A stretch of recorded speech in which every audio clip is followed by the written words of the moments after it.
24 hours prior to the meeting. Notice of the time, place, date, and subject matter of the meeting was posted in each school building, the entrance doors at the Education Service Center, and the West Bend Community Memorial Library.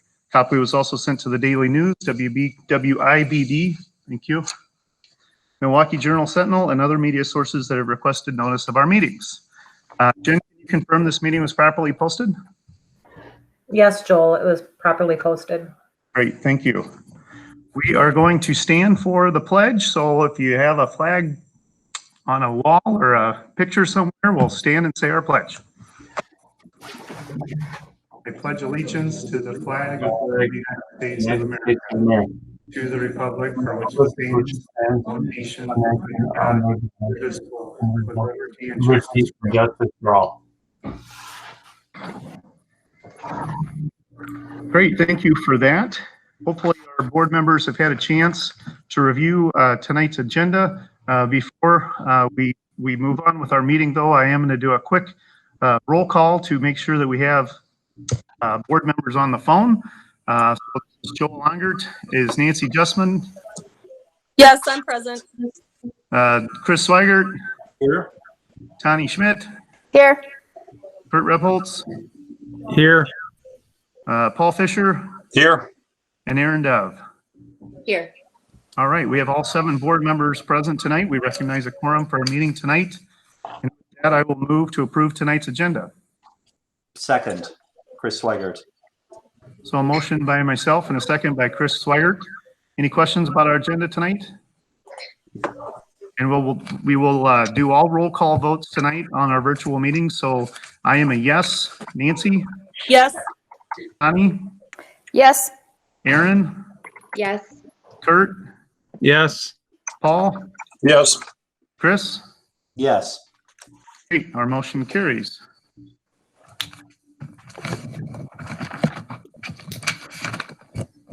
We've come to the public participation portion of our agenda tonight. Board Policy 187 prescribes the natures and procedures for this segment. I summarize the policy at this time, but copies of the policy are available in the back of the room, and I urge you to familiarize yourself with the policy in its entirety. Residents of the district, parents of children in district schools, and employees of the district may participate. Participants desiring to address the board should obtain and complete a participant comment card near the entry and turn it over to the president prior to the meeting or when allowed by the president. Participants may comment concerning an agenda item or a non-agenda item. Each participant will be called to the podium and given 3 minutes to speak. The participant must state his or her name, address in relation to the district. This information will appear in the minutes of the meeting. The board will not engage in debate concerning the remarks or take immediate action. The board may refer to the matter to the superintendent, a committee, or take the remarks into consideration in action.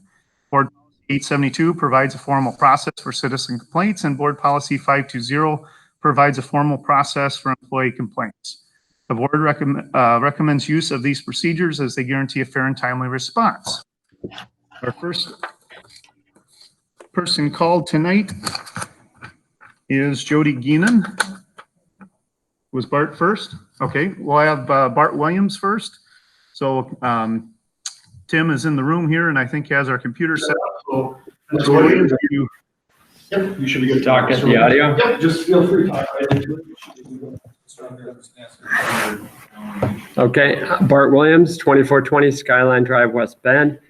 Good evening, board. Here to talk to you tonight about Policy 615. My ask is that you not change it. It is working extremely well. I wrote the policy. It was passed unanimously in January of 2012, and it's worked really well. For instance, later that year, we passed the Silverbrook and Green Tree expansion referendum, about 51 to 49%.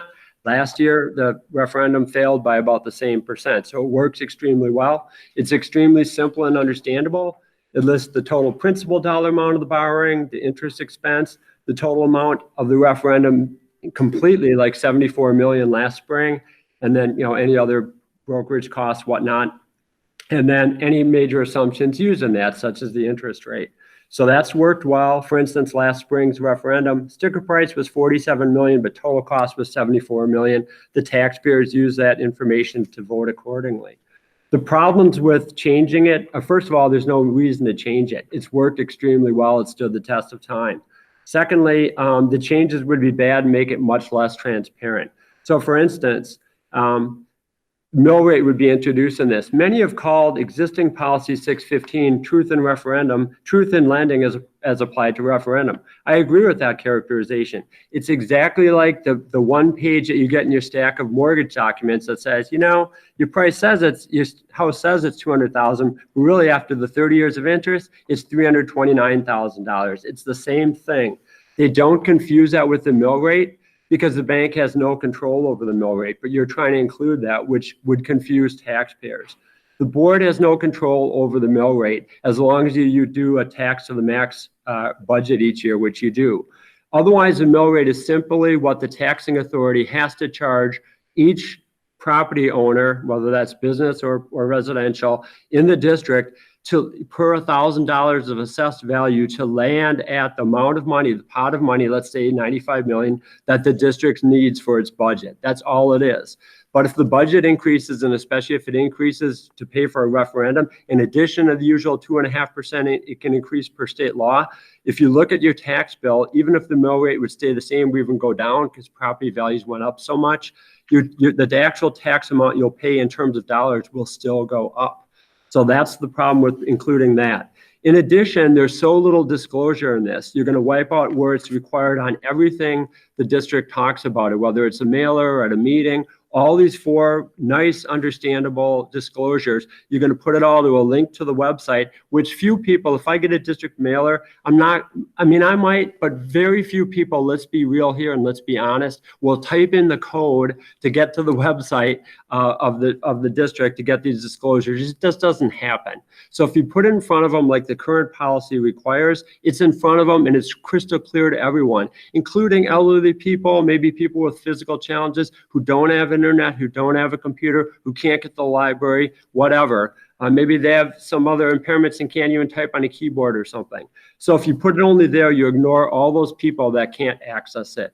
So for these and a host of other reasons, these are just changes that are not needed to a very good policy that's extremely understandable, one page, and it has gotten the job done. I guess what I'm saying is this: if you're bent on changing a good policy and making it a lot less transparent and honest to the taxpayers, this will be a major issue in the next referendum effort. I'll make sure of that, and I'll literally put the old policy next to the new so people can see what has changed for the worse themselves, and it will be a major issue in the next school board election, I guarantee that. Thank you very much. Please keep policy 615 as is. It's excellent and working. Thank you. Thank you, Mr. Williams. Jody.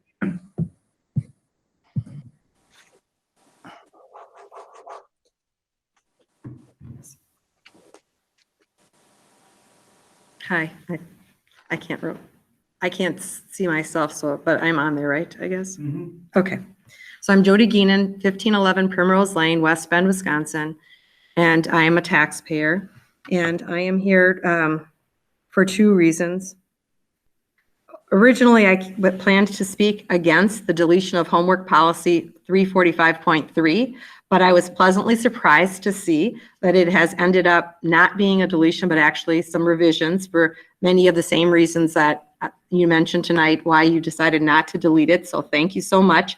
I also especially like that you got rid of the 10% as the maximum weight for the final grade, because I too believe that some of the homework merits more. It also gives a buffer for people that have test anxiety if it's at least 10% or more. And it gives students more of an incentive to do their homework if it has more weight. So thank you very much.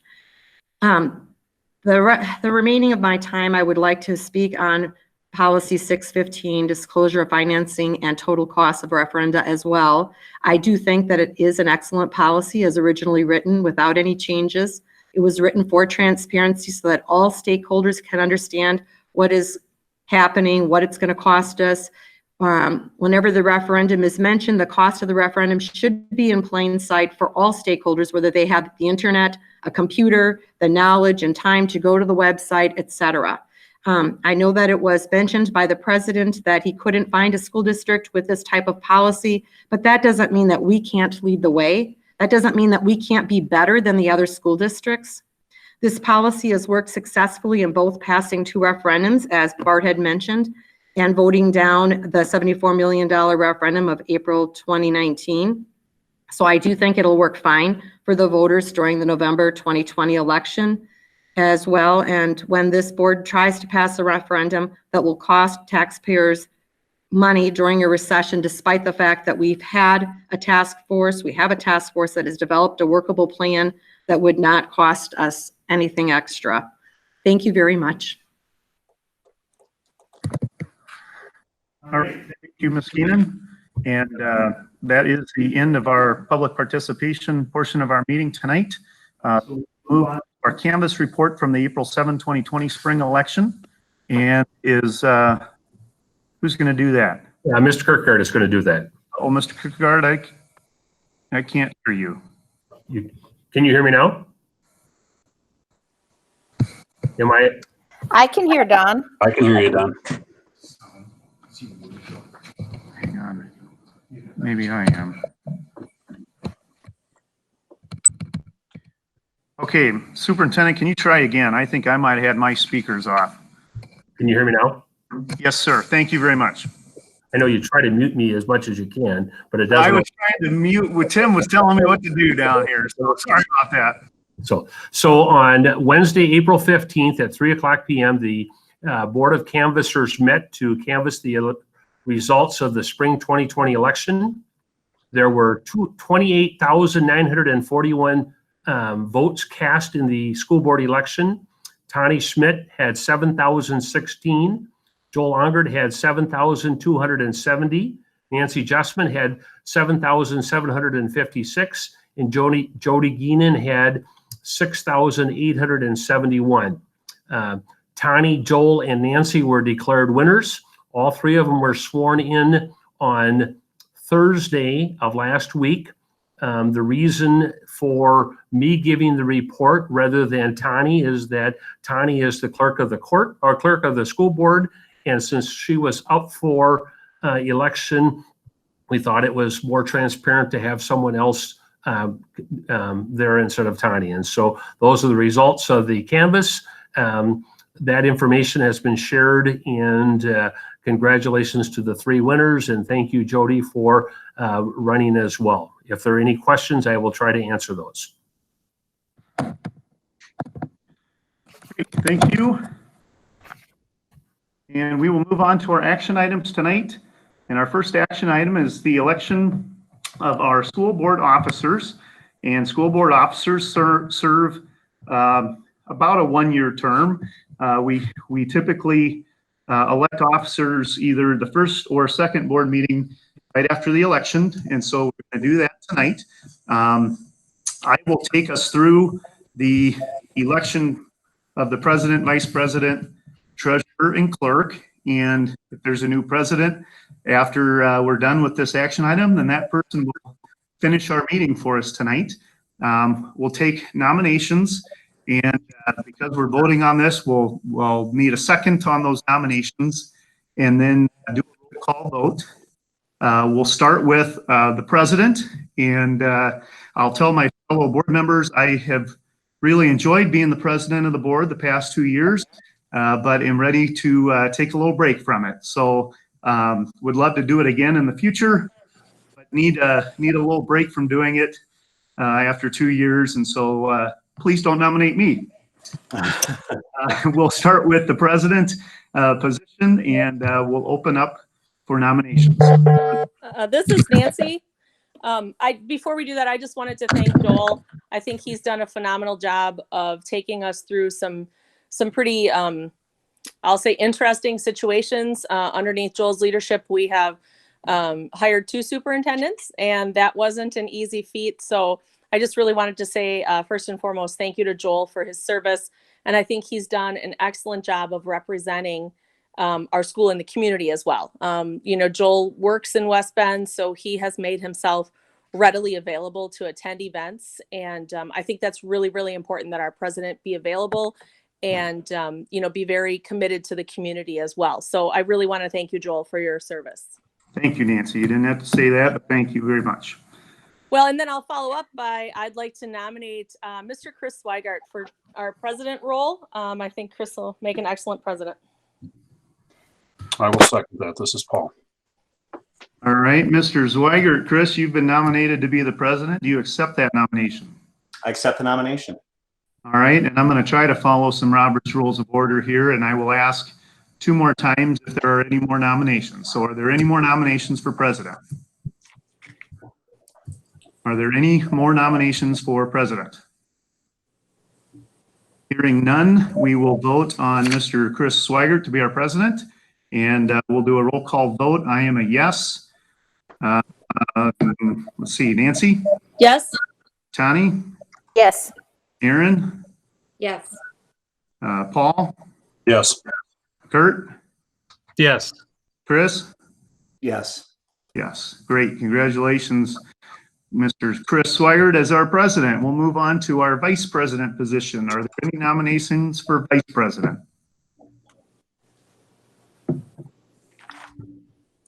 This is Nancy again. Since everyone's talking at once, I'll go ahead.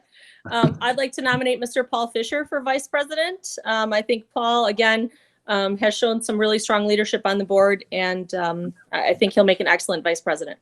I'll second that one and say the same about you, Nancy. Nice job the past couple of years as vice president, or 3 years really. But Paul, if you've been nominated and seconded for vice president, do you accept that nomination? Yes, I do. And thank you, Nancy, for the nomination. Great. Are there any more nominations? Are there any more nominations for vice president? Hearing none, we'll do a roll call vote. I'm a yes. Nancy, Yes. Tani, Yes. Aaron, Yes. Kurt, Yes. Chris, Yes. and Paul. Yes. All right, congratulations, Paul Fisher, our next vice president, and we'll do our clerk position, or excuse me, let's do our treasurer position first, and I will nominate Kurt Rebholz to be treasurer. This I'll is. second. Go ahead. So we've got a nomination and a second, Mr. Rebholz, for you to be the treasurer. Do you accept that nomination? I accept that nomination. All right. Are there any more nominations for treasurer? Are there any more nominations for treasurer? And I vote yes. Nancy, Yes. Aaron, Yes. Tani, Yes. Chris, Yes. Paul, Yes. Kurt? Yes. Yes. All right. Congratulations, Kurt Rebholz, our next treasurer. And our last board officer position is our clerk position. Are there any nominations for clerk? This is Chris Swigert. I nominate Aaron Dove for clerk. I second that. All right. A nomination and a second from Tani Schmidt for Aaron Dove. Aaron, do you accept that nomination? I accept the same. Great. Are there any more nominations for clerk? Are there any more nominations for clerk? And we'll take a roll call vote. I'm a yes. Nancy, Yes. Tani, Yes. Paul, Yes. Chris, Yes. Kurt, Yes. and Aaron. Yes. Congratulations, Aaron Dove, our next board. So we have Chris Swigert, our president, Paul Fisher, our vice president, Rebholz, our treasurer, and Aaron Dove, our clerk. So thank you all very much for your willingness to serve as board officers for the next year. And to Tani and Nancy, thank you for your service as officers the past 3 years. And happy to see some new faces in some of those board officer roles. So congratulations. And with that, I am going to turn the meeting over to our new president to finish it out. All right. Well, Joel, thank you very much. And thank you to the board for the nomination. I look forward to serving as I ease into this role. Certainly, if I'm not complying with everything that needs to be done, call me out on this. We're all in it together. And what I appreciate about this board is we don't always agree on the issues, but we always explore them thoroughly and put our kids first. And so I really look forward to doing that with this board over the next year. So, all right, moving on in our agenda then, it takes us to the consent agenda, and we have a number of items on the consent agenda. They include minutes from 3 meetings, April 2nd, April 13, and April 17, as well as resignations, retirements, the approval of full-time teacher contracts, and approval of part-time teacher contracts. A motion would be in order to approve the consent agenda. I move to approve the consent agenda. Thank you, Kurt. Second by Paul. Thank you, Paul. Motion and second to approve the consent agenda. Any final discussion? If not, I will take a roll call vote. Ms. Dove? Yes. Ms. Schmidt? Yes. Ms. Justman? Yes. Mr. Fisher? Yes. Chris Swigert is a yes. Mr. Rebholz? Yes. And Mr. Ongert? Yes. All right. That passes 7-0. Thank you very much. The action items. Proclamation in recognition of Teacher Appreciation Week. Let me make sure I've got this here, but I'm excited to read this proclamation. This is a proclamation on behalf of the board to honor our teachers, and I will read it out loud.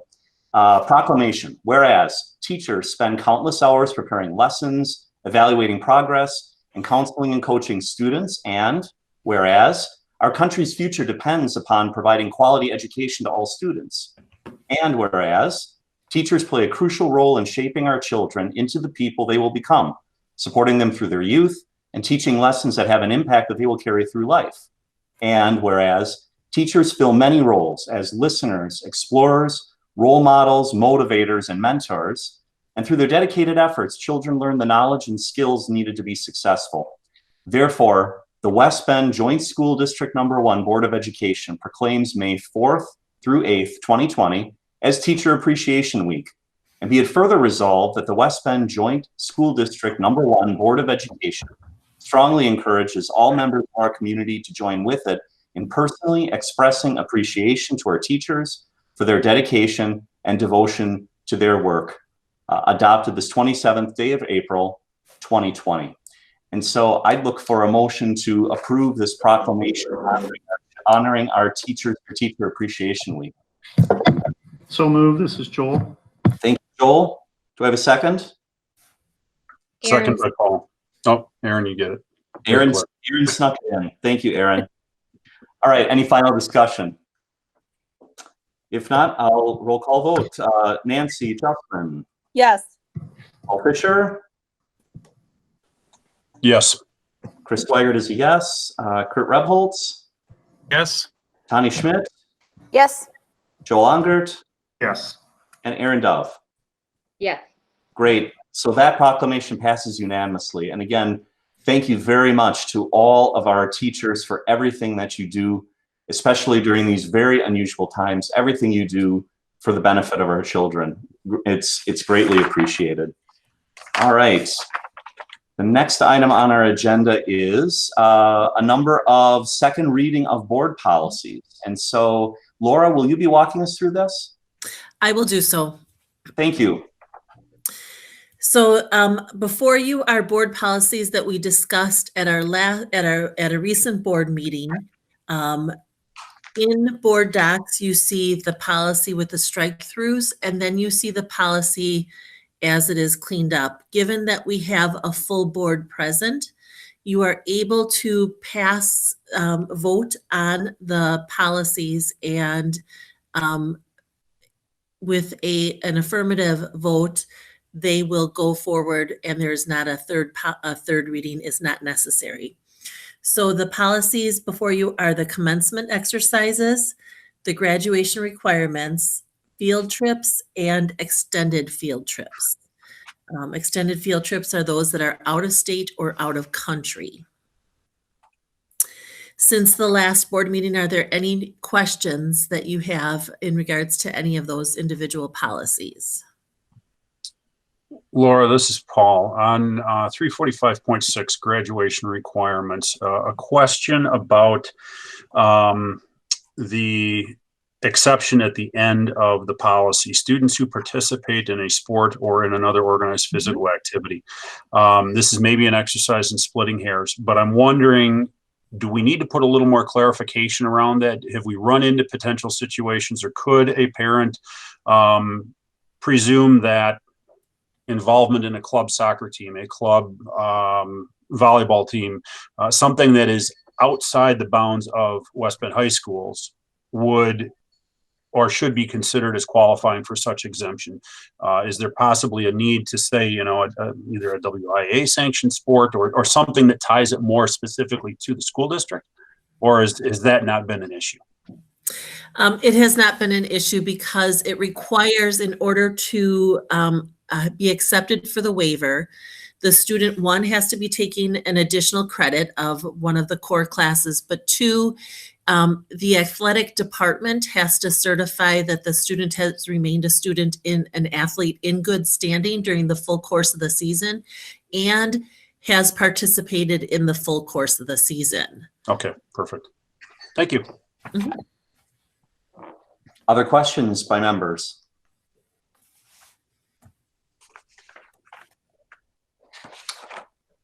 All right, being no questions, we could entertain a motion to approve these policies, or we could bring them back to third reading. What's the wish of the group? Chris, this is Paul. I've got one other point on 352.1, extended field trips. Yes. I believe I saw sorry, let me get the second reading up here. I thought I saw a reference to Board of Education, beginning of paragraph 2. So from a style perspective, aren't we consistently trying to refer to the school board rather than Board of Education? That's correct, Paul. We will alter that. It was in the original policy, we did not change that, and I'm glad that you caught that. So the first time should be the school board, and then the second time's the board is fine. Okay. We would make that revision before posting. Okay, thank you. Good catch, Paul. Thank you. All right, other thoughts?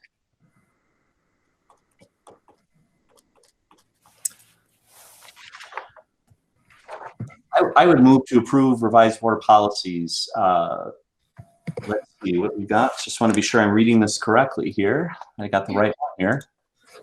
All right, we're talking about policies. I move to approve revised board policies 345.6 graduation requirements, 345.62 commencement exercises, 352 field trips, and 352.1 extended trips.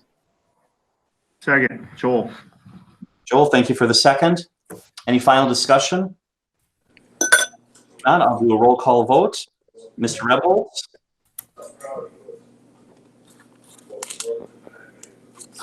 Yes. Thank you, Kurt. Justman? Yes. Ms. Dove? Yes. Mr. Ondert? Yes. Ms. Schmidt? Yes. Mr. Fisher? Yes. And Chris Swigert is a yes. All right, thank you, everyone. That passes 7-0. On to the next item, which is second consideration of a number of policies. And again, Laura, will you lead us through that? Yes, I will. The two policies that are in this item are both being considered for deletion.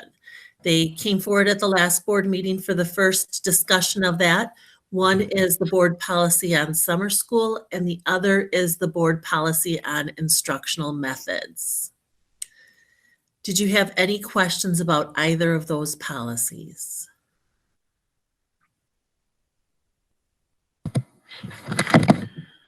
I move to delete board policy 351 summer school and 353.2 instructional methods.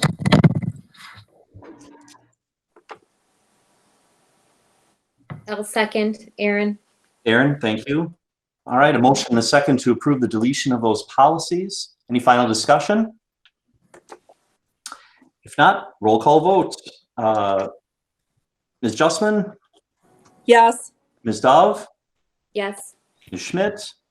Yes. Mr. Ongert? Yes. Mr. Swigert is a yes. Mr. Fisher? Yes. And Mr. Rebholz? Yes. Great, 7-0, thank you. And I think our last batch of board policies is the next item on the agenda. And Laura, you can walk us through that one too, please. Yep. These policies have come before the board, full board, two other times after having been reviewed and discussed at the policy committee. On the third reading is the final reading of the policies, and you can vote to move them forward with the revisions or not. With it being the third reading of the board. We do not require a 7-0 vote in order for them to pass. And the policies that are before you for the third reading are 345.1 grade point average, 346 district testing program, 347 family education rights and privacy records, and 422.1 the foreign education programs. Are there any questions about any of these policies?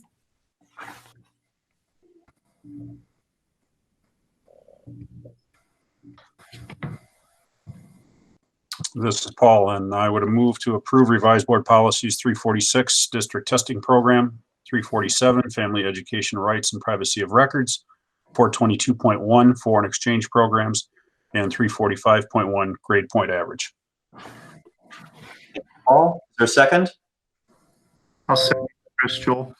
Joel, thank you for the second. All right, motion and second to approve these policies. Any final discussion? All right, roll call vote. Mr. Rebholz. Yes. Ms. Justman. Yes.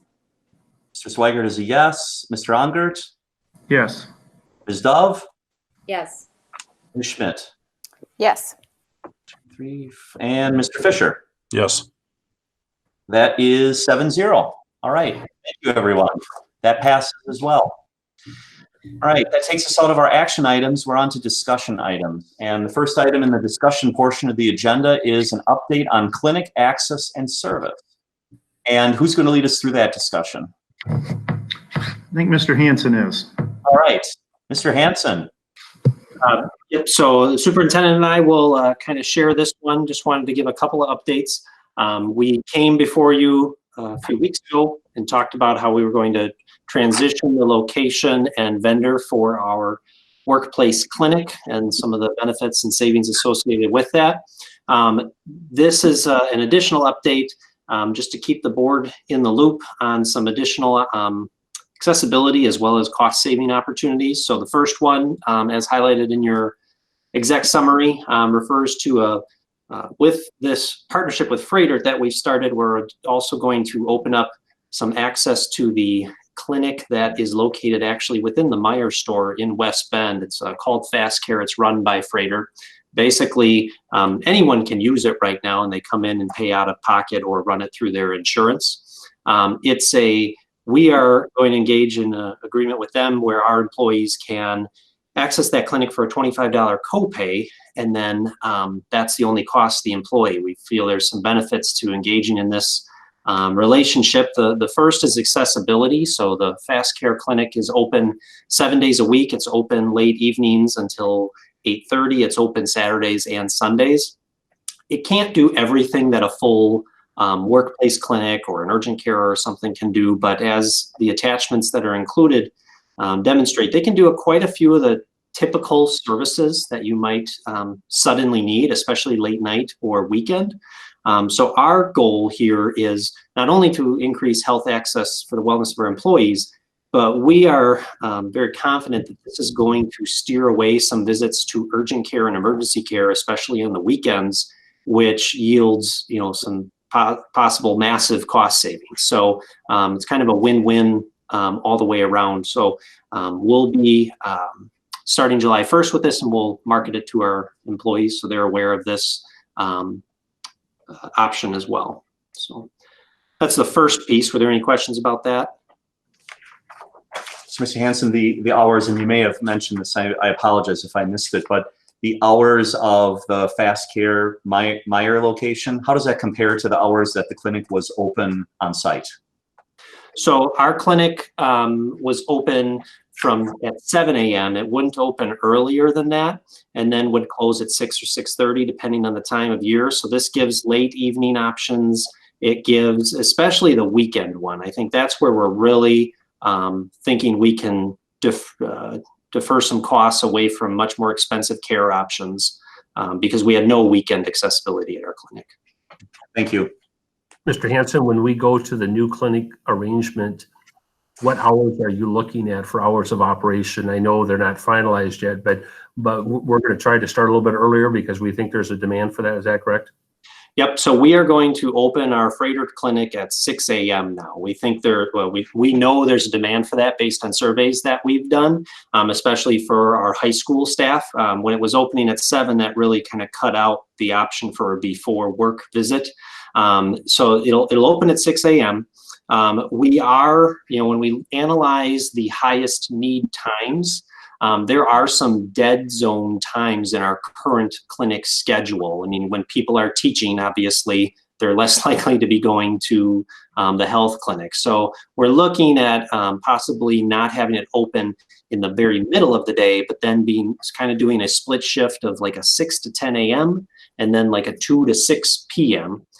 We think that'll hit our key times. And then with the new clinic arrangement, we'll actually open up a lot of appointment slots, because now the health coaching that's required of employees in order to earn their HRA dollars, that'll take place telephonically outside of the clinic, whereas right now you have to go to the clinic for your 2 visits a year, and that takes up appointment slots. So we're really hoping to open up the availability of the clinic really to people who need that just in time healthcare, I need it now, versus kind of more maintenance visits.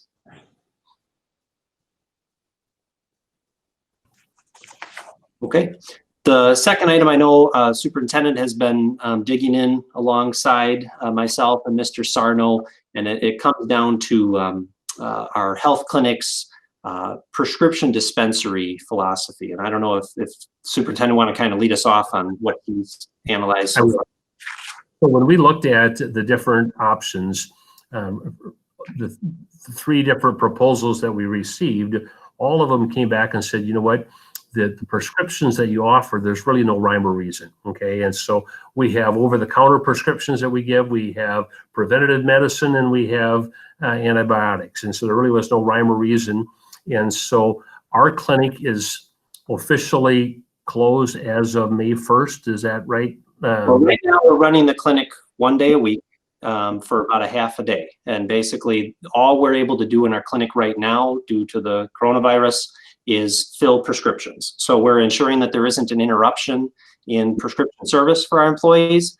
At the same time, as they've been coming in, the clinic staff have agreed with us, and we've been moving those prescriptions to off-site for future fills. So our concern has always been, if there were a positive case of COVID-19 here at the ESC, that we'd have to close the building, and that would mean closing the clinic as well. And now suddenly employees who every month or every 3 months come in for a maintenance medication refill can't get it. So we've been pushing employees to not only get your medication refilled so that you're good to go. We usually refill a 90-day supply, but on top of that, have that prescription written so you can take it to Walgreens or Meijer, Walmart, wherever, because you don't know what will happen with the possible sudden closure of the ESC that could take place. So we've been maintaining the clinic open for about a half day a week right now. That's all they've said they've needed for the demand, mostly just processing the paperwork and issues related to prescription. So as you go forward, once we have the new clinic in place, one of the things that we'll want to look at is, do we continue to offer some prescriptions? And if so, what would be the rationale? Why we have to come up with a system as to what we would want to look at for free prescriptions at the clinic. When we did our research this last year, there were 32 different prescriptions that were offered, and 24 of those were cheaper if I would have went to Walgreens and had the prescription filled as opposed to having it filled in our clinic. And so they're really, even though it was free to the employee, it cost the district more to do it through our clinic than it would have if we would have did it through Walgreens. And so we just have to take a serious look at it. What kind of prescriptions? Is it maintenance? Is it antibiotics for that urgent care that we need? Is it over the counter? And I think we need to come up with a system, because right now there really is no rhyme or reason as to why I get my prescription filled and you don't get yours filled. And so going forward for the next year, that will be one of the areas that we're going to have to really look at is, do we provide prescriptions at all? Do we just provide the free clinic and the prescription becomes part of their expense? Or do we provide certain prescriptions, but not all prescriptions? And what's the rationale for us providing one and not the next? Lenny, does that kind of cover it? Yeah, I think the biggest thing, and you're right, that we did hear from all of the bidders on our clinic services, is that there really wasn't a strategy behind which medications were on that list. It appears that that list really was developed probably about 7 years ago when they started the clinic, and then they've occasionally added a medication here or there. But we really think that, that especially that there is some reason at times to provide that service. But it should really follow a philosophy of if it's, you could say your philosophy is we'll provide the acute care medication because we want people to be able to get right back to work. You could provide, maintenance medications because you're encouraging, well-being, whatnot. That the problematic issue with that, obviously, is what Don talked about is, okay, well, which ones are you providing? And again, the big benefit on the employee side to going to the clinic for medication is that we don't charge any copay for clinic medications. Whereas if you are going to go through Walgreens or whatnot, you're subject to the normal prescription formulary plan, which is, a $10 copay for generics and that sort of thing. And then the other big one is there are some over-the-counter medications provided by the clinic, and really thinking about whether that's appropriate for the clinic to have as a practice. No recommendations for tonight, just consideration. And as we start the new clinic, those will be things that we're going to want to really take a look at and decide what is our philosophy on prescriptions going forward for the free clinic. I do want to emphasize before we take questions, this really has nothing to do with whether we're with Freighter or our old vendor or any other vendor. This was a discussion and analysis that's been taking place for a long time. It would be an action that we need to figure out regardless of who our vendor is. Gentlemen, thank you. So this is an information portion as opposed to an action item. Are there any questions by the board members? All right. The only other thing I'll quick add that we didn't mention is at the new Freighter clinic, there is an on-site pharmacy. So if there was a medication that someone needs and that we don't provide through the clinic, they can literally walk down the hall and there's a full-scale pharmacy there that can outfit them. So the convenience is significantly better, whereas under our current arrangement, if you're being prescribed a medication that isn't on that list of 33 medicines, you have to then go down to Walgreens or Walmart or Meijer or whatnot. So the convenience is certainly another showing its benefit once again with this switch over. So Lenny, in that spirit, what's the operational hours overlap? If the clinic's open at 6 and a high school teacher goes in and they need an antibiotic, is the pharmacy open at that point that they can pick that up in the same visit, or is there a level of inconvenience, let's say, that they don't deal with today? So the pharmacy opens, I believe, at 7 o'clock there. So we are the only operation that's opening as early as 6, which is a nice benefit that they're willing to open that entire building just for us. But in that case, if they are there that early and they're being prescribed a medicine that isn't provided directly from the clinic, and they have to go to pharmacy, then they would have to either come back or they could go to a 24-hour type pharmacy situation. So okay. That pharmacy at the Freighter clinic does have a drive-through as well, which is a nice benefit to have there. Okay, thank you.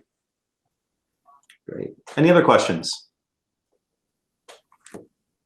All right. Gentlemen, we appreciate the update. Thank you. It's good work. On to update on library bids. Good evening, everyone. We got our bids back from the our bid for the library project last Thursday. We've spent the week vetting those bids. We're still coming in a little bit over budget, but tomorrow we have a value engineering session with the 2 low bidders. So I'm quite confident that we'll be able to get the project in line with the budget and get it done in a timely manner.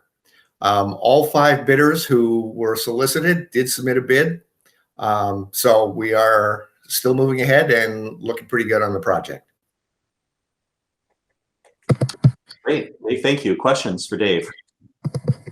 Hey, Dave, the bid itself, are these architects or are these contractors? These are contractors. Okay. The architect work has been done? It's all done. Yeah. Well, other than a little contract administration and some site visits, but yes. Gotcha. Yep, thanks. Dave, this is Paul. Given the logistical change with students not being back in the building the rest of this school year, does that make things presumably a whole lot better in terms of the likelihood of being done by the August 21 target? Yes, it most certainly does. Probably within the next week, our asbestos abatement contractor will be in there. So we've gotten a jump on that. We can get ahead of that before while there's not students in the building. And by the time the abatement contractor is complete with their work, the general contractor will be able to jump right onto the project immediately after that. So it's timing wise, it's worked out great for construction, not so great for education. Great, thank you. Dave, this is Kurt. A question on the 2 final bidders that you're negotiating with. Are they local general contractors to southeastern Wisconsin? Yes, they are. Great. Good questions. Other questions for Dave on the library bids? All right, Dave, thanks for that update. And I'm guessing you're involved in the next item on the agenda, which is facilities master plan discussion. Dave, am I okay to grab that? This is Andy Sarno. Oh, I'm sorry. On my part. Dave is indeed involved. This is a fairly big team effort. Our efforts at this point in time, if I can go back a brief moment, about a little over a year ago, the board authorized a resolution to enter into a referendum for $47 million for projects, Jackson, as well as the high school. Referendum did fail, unfortunately. Proceeded into a few months where we were regrouping. There's a private task force that came together that was funded without district or without public dollars. They came up with a recommendation. That's been taken into consideration. Very appreciative of that group's efforts and information that's been provided. We've now, over the past several months, and I was a little bit disheartened. Nobody likes an overly dramatic financial individual, but I was a little bit disheartened by the public comment last week's meeting, or 2 weeks ago, excuse me, that we haven't done much with that, but there has been presentations dating back to November. There was one in December, a follow-up in January. The last one that was completed, again, discussions and information gathering, presenting and talking about this was February 24th. We did have a March 23rd board workshop that was canceled, where this meeting, this presentation that will be shared this evening was actually organized for that evening. So we're a little bit about a month late. We've not been in contact with you for about 2 months now, but this would be the 5th in 6 months presentation and discussion of sharing information. So what we've been doing is coming up with our current facilities. We've been sharing a lot of that enrollment information and just trying to understand that and where it could take us and lead it into what we're now calling as a facilities master plan, understanding our current reality and then bringing that forward with where the board and where the community would like to move forward in regards to the space where we educate our students, where we educate the youth of our community. I'd like to hand it over. We have had several meetings leading up to this. We've had members of Bray Architectural Firm involved, and we have Mike and Matt on board tonight. And then as well, I know that we have a couple of individuals who are both listening as well as have the ability to add to the discussion if the opportunity arises from CG Schmidt. This is a district-driven process. We are not the subject matter experts in that. Therefore, we're asking for free. There's no charge to the time involved in this, but asking for input and guidance. And therefore, unless there's any questions at this point in time, I'd like to hand it over to Matt Wolfert, president of Bray. Good evening. Everybody hear me okay? Hear you fine. Thank you. All right, excellent. Well, good to see all of you again. Congratulations on the reorganization and adapting to this new way of meeting. The documents you have in front of you this evening, as Andrew stated, really were created through listening to your leadership team start to organize thoughts around a long-range plan or master plan for facilities as a whole. So the documents you see in front of you are really us attempting to organize those conversations into some form of a digestible document that can quickly compare some potential pathways forward. These are still, as you can see from the documents after spending a little time with them, these are still 30,000, 40,000 foot level views. This doesn't drill all the way down into the exact scope of work needed at school A, B, or C to accomplish the capacity goal or target that's been identified. It's really an attempt to take a little bit of a step back and validate what long-term plan we may have as a district for how we organize our schools, what grade level configurations we consider, and then what does that mean for existing facilities. So the first page within that document is the existing condition summary. This is created mainly to provide community members that don't have the level of knowledge and understanding that you as board members have regarding facility use and organization. So that document is really just the first page is a snapshot for you and mainly for the community to get a good understanding of what exists today and how existing buildings are being used. We'll jump in right away to master plan option 1A. We'll spend a little more time on this one, just so everybody can get comfortable with the format, and then we're actually going to roll pretty quickly through them because really there's some slight changes as we move through them. So, hey, Matt. Yeah. This is Paul. Before we get into the details, just a quick point of clarification. The capacity numbers that we're showing for each of these buildings, is that true capacity, or Dave, as you like to say, at 80%, you're at 100%? Are these those 80% ramp down numbers? These are the capacities that came out of the 2010 effort by Epstein Ewan Architects. So this was the prior architectural study. Dave, do you have the specifics in terms of 80% or 100% there? Yeah, that would be 100% capacity. Okay, perfect. Thank you. It's a great point though, Paul, and you'll see as we get into option 1A here, that is a note we make, that's a consideration as a group as we go through this. We need to be cognizant that we don't operate facilities at 100% every year, given boundaries and a lot of other factors. So master plan option 1A is a kindergarten through 4th grade, 5th through 6th, 7, 8, 9, 12 grade configuration. So something consistent and comfortable for the district. You can see on the upper left-hand corner, the major components here are a new Jackson Elementary School. And in this scenario, we would idle or close Fair Park Elementary. So this again is growing out of conversations, growing out of the prior group's efforts. The planning criteria and the notes in the upper right-hand corner are pretty important. We want to try to create as much consistency as we can as we move master plan option to option to make sure that we are appropriately allocating and evaluating solutions. So each of these scenarios, planning criteria 1, is that we plan to house approximately 5,500 students in about 7 years. So that's based on the current projection of stable to declining enrollment would get us to about 5,500 students in 7 years. Simple math says that is about 425 students per grade level. So as we're starting to look at solutions, we're solving for something above that 425 student per grade level mark. You can see on the next line where the solutions explored here use 440 students per grade level at the K-8, and then 475 students per grade level 9-12. So that acknowledges that slight bump in enrollment that you see as students move from parochial and other school opportunities at the K-8 level into your high school setting.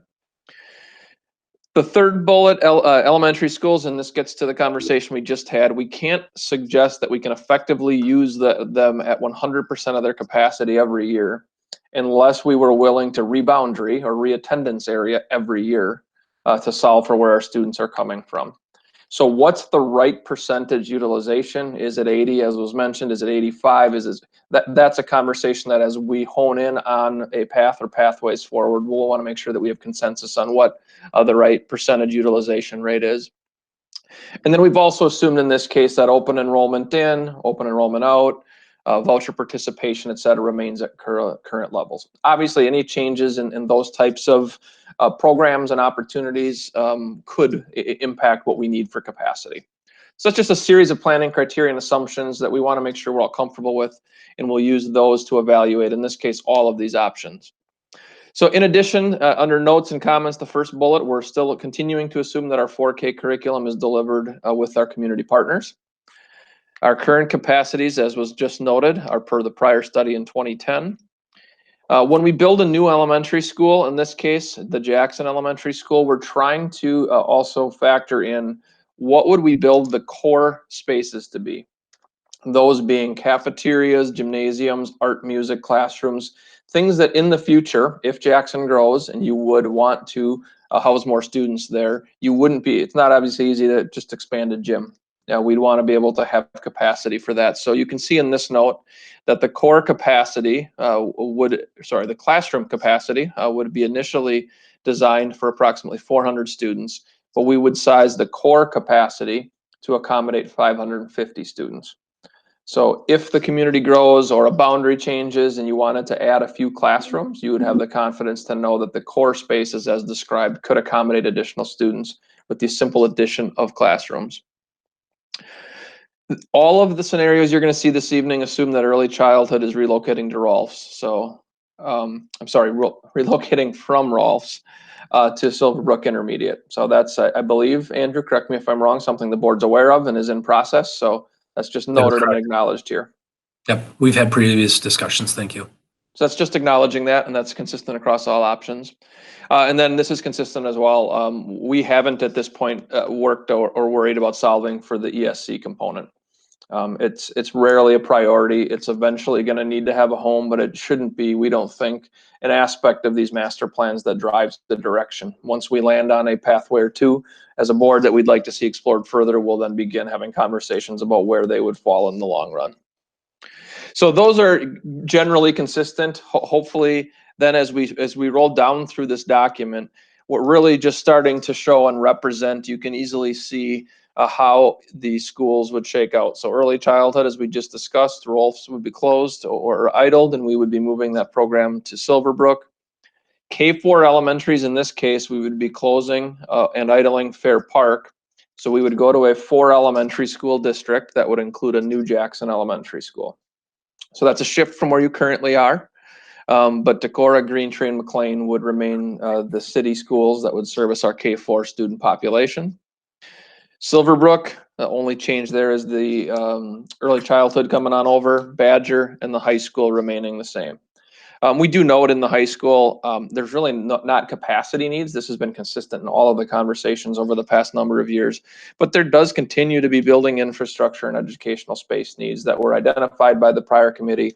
And I doubt are a surprise for any of you to see that on there. That is a consistent conversation we've had as a board and generally as a community regarding the high school. So that's how these are generally organized. I'll jump to 1B and then please jump in if you have thoughts or questions as we go. 1B is really looking at the same grade configuration, the same scenario other than we flip Fair Park and Green Tree. So in option 1B, Fair Park would remain open and Green Tree would be closed or idled. That's the only change between 1A and 1B.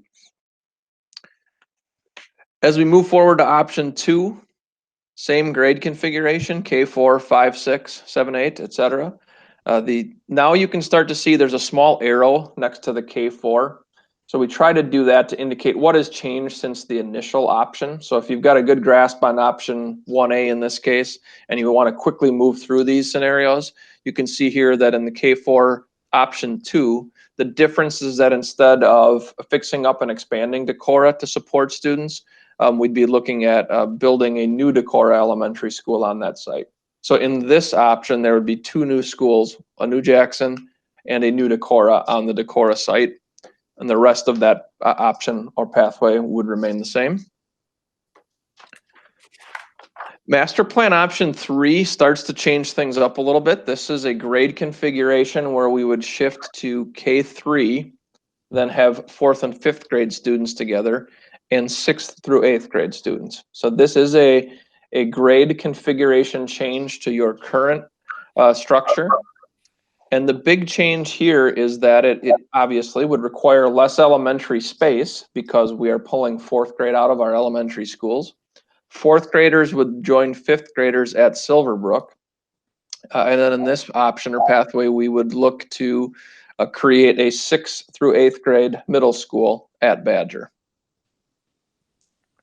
So different grade configuration, still a new Jackson Elementary School, but a smaller Jackson because 4th grade's not included. And then the big change here is pulling 4th up and pushing 6th into Badger. Matt, I think it's important to note for the board as well as the community, and I did indicate this in my executive summary, we tried to explore just about everything that could happen. New schools, new schools, grade configurations. By no means is this anything where we're making a recommendation at this point. It's simply to state that we've explored it. There would be follow-up discussions, eventual decisions made by the board and whatnot, but it's really just to make sure that we've really explored just about everything to eventually hopefully look back and say we did find the right solution. We're glad that we looked at this. Something, even though it might seem weird or odd or different than what we're doing, but we explored it and it either did not make sense. So makes sense. Thank you. I think that's a good clarification, Andrew. I appreciate that. Yeah, I know there were times when even leadership team members would say, I don't even know why we're documenting this option. It doesn't make sense to me, not specific to any of these. But as Andrew mentioned, I think it's important that we do document all these to show the community that we're taking a real serious look at every grade configuration and ways to maximize utilization of existing facilities as well before we have discussions about how to move forward. Master plan option 4 remains in a K3, 4-5 grade configuration, but this is a bit of a split. It's an offshoot of option 3. In this case, we would have K3 elementary schools in town, and we would have a K5 elementary school at Jackson, with our 3 K3 schools feeding into a 4th and 5th grade Silverbrook and a 6th through 8th grade middle school. So this grew out, I think, if memory serves me, right out of the conversation of, so at 4th grade, we're going to start sending Jackson students into town. They currently don't do that till 5th grade. Is that okay for parents? This would be a scenario where students could stay in Jackson through 5th grade and would still allow us to reduce 1 elementary school. So again, grade configuration change does require a 6-8 middle school at Badger. And keeping in mind, and as we've been exploring this, and you start thinking, well, financially, what one of these projects may make some sense.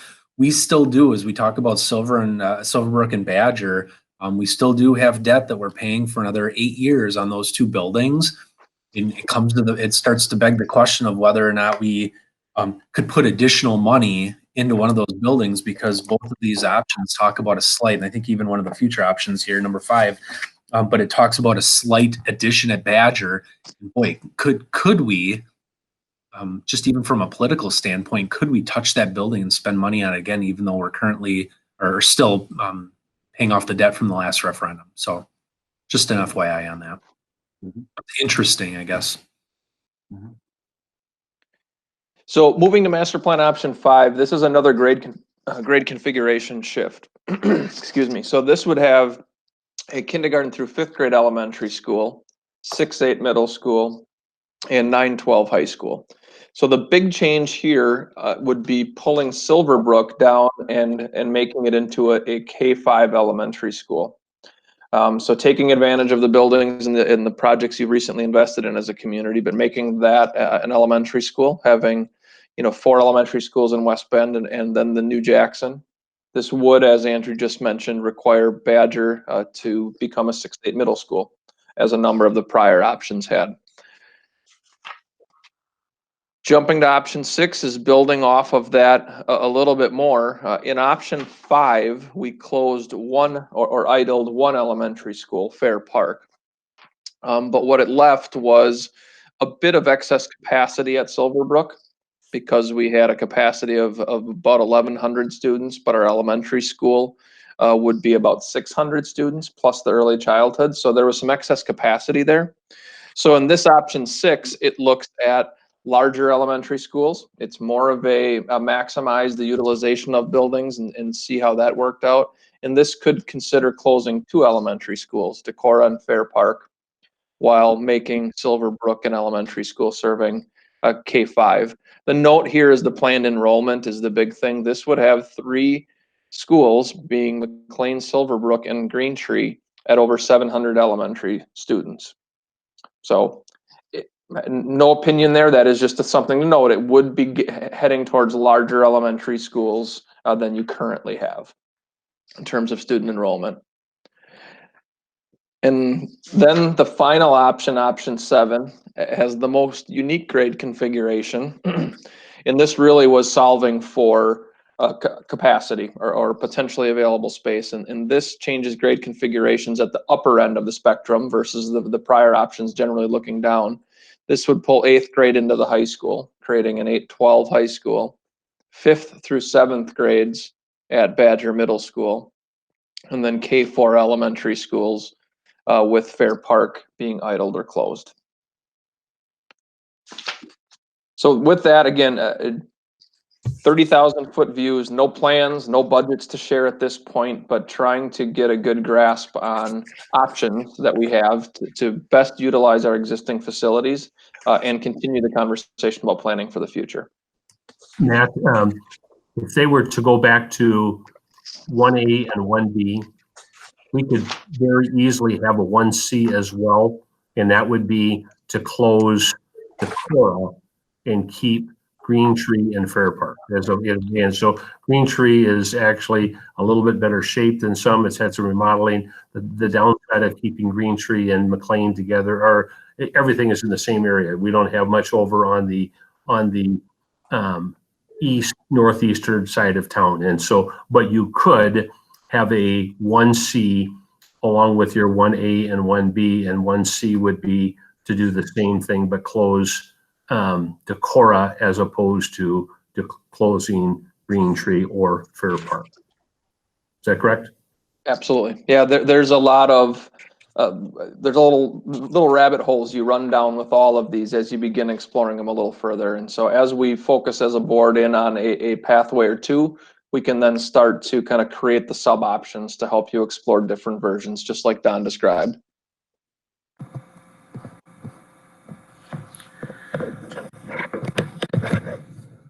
So what are we looking for from the board tonight? Just some discussion and feedback on what you've presented so that you can investigate some of these options further, or no discussion at all? Let us soak this in. What are we looking for tonight? Well, Andrew, I don't know if you want to jump in. I guess from our perspective, it's difficult to explore what are these here, 8 different pathways in the level of detail that you're going to want. I'm sure many of you are saying the biggest variable that is important to us is cost or budget. What would these investments take? And that's obviously missing from these documents at this point. So if there are immediate reactions to options or scenarios you gravitate towards for whatever reason, or the inverse, or probably the easier ones that you're uncomfortable with for a variety of reasons or some reason, if we could start to narrow this batch down, I think it'll equip us to come back with more meaningful information regarding budget and a little more detail when we meet again. This is Nancy. Before we even get there, I think there's a couple of key components. And, first of all, thank you for all the hard work, everyone who worked on this. Obviously, this was very time consuming and a lot of work and a lot of effort was put into it. But one of the things that I haven't heard from anyone, and I'm going to throw this back to probably superintendent or perhaps Laura Jackson as well. At what breakout or what configuration of classes do students seem to do better? Like not just educationally, but also like socially and maturity level wise. I mean, as a parent, when I heard you say, oh, well, we could put 8th graders up at the high school, in my head, I'm thinking, heck no, if we can do that. But, perhaps there's some scientific evidence out there, some other information out there that we're unaware of at this point. I mean, I personally, when my oldest daughter was in middle school, she went to 6th, 7th, and 8th at Badger. And we personally, as a family, loved that. We loved how that worked out. I think our students liked it. You know, I don't know that my students enjoyed the 5-6 experience as much. There was, you know, conversation from the students like, oh, they still treat us like babies and that type of thing. Now that's student commentary. That's not parent commentary. But where do we find the break that students seem to meld together the best and get the most for our students? I mean, yes, I'm certainly sensitive to cost, but more importantly, we're here to do what's right for our students. And that's what I want to do. So if it costs $5 more to do what's right for the student, every time I'm going to shoot for the $5 more. So Nancy, I'll tell you that there is the 8 through 12 is DOA. As far as I'm concerned, I don't see there's any value at all to moving the 8th graders to the high school. Financially, maybe you can save some money because you have space available, but I could find no educational research that would support having our 8th graders with the high school students, not any. Okay, and so that I'm happy to hear that, Don. for me, that's an easy one to take off the books. But I will tell you, that's probably the most cost savings one because we have a space available. You could make it happen, but educationally, it would not be a good move, in my opinion.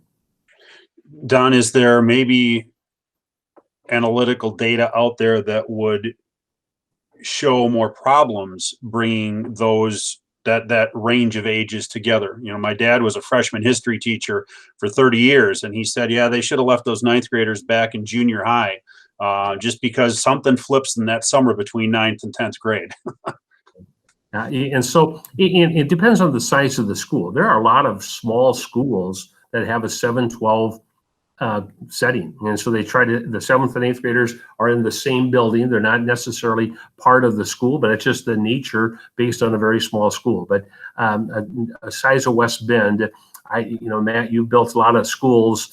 I don't know if you'll find any larger districts that would have a 8-12 type setting. You would do it only because you had to, not because you wanted to.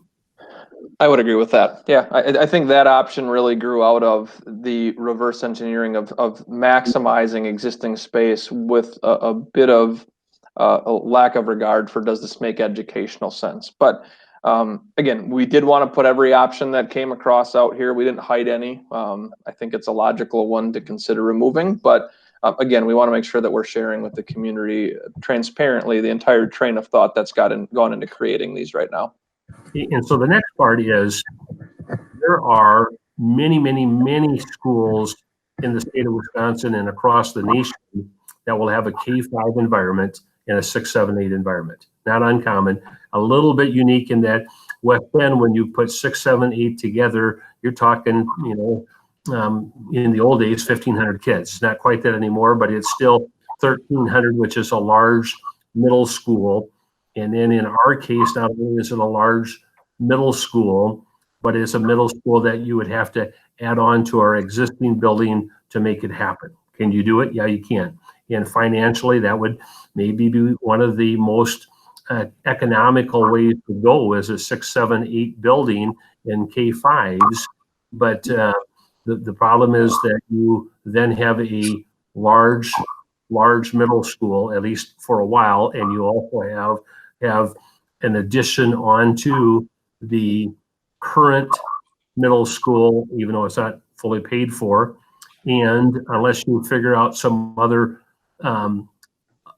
use, you have Silverbrook that has capacity for 1,000 kids, 1,100 kids with a new school of 500 or 600. And so you are on to one and you're underusing the other one. But certainly structurally, educationally, K-5, 6, 8 is a very, very common, well-established system. In West Bend, we like the fact that our 5th and 6th graders have some opportunities that not every community has. They start their theater, or their foreign language, they start music, they start some of the electives, which is nice.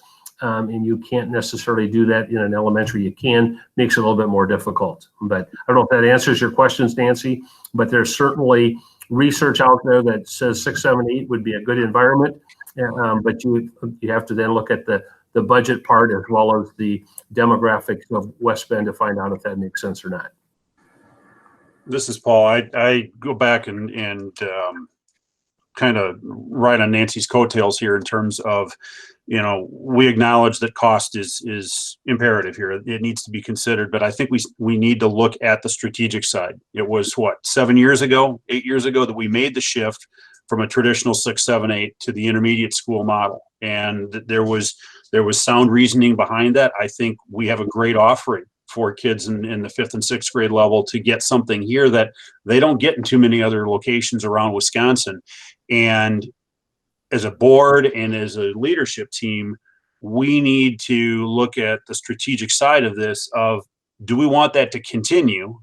And at the cost of $100 million, probably not. But at the same time, do we want to wheel back to a traditional 6, 7, 8 model purely because of cost reasons? I think, again, to Nancy's point, we got to do what's best for our students. And I like what we have in the 5, 6 model and the 7, 8 model, both from a differentiation as well as economies of scale to offer those programs at the 5th and 6th grade level. So I think it's imperative on us that we keep the big picture strategy in mind as much as we're focused on the cost.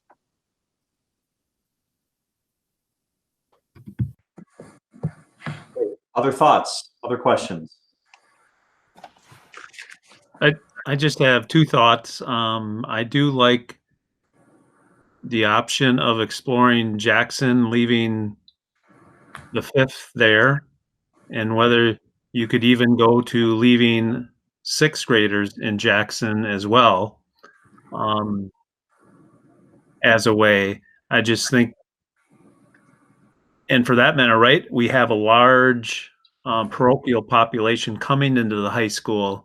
I mean, the flip side of that, you could argue, say, okay, they need to be in the West Bend system, 5th and 6th at Silverbrook, 7th and 8th at Badger. But you look at all the parochial schools, there's a bunch of students that are very successful that come from the parochial students right to the high school. So actually, it's just, that's my comments. I like the options of leaving 5th down there. And could you leave 6th, 7th, and 8th down in Jackson at a slightly larger school down there?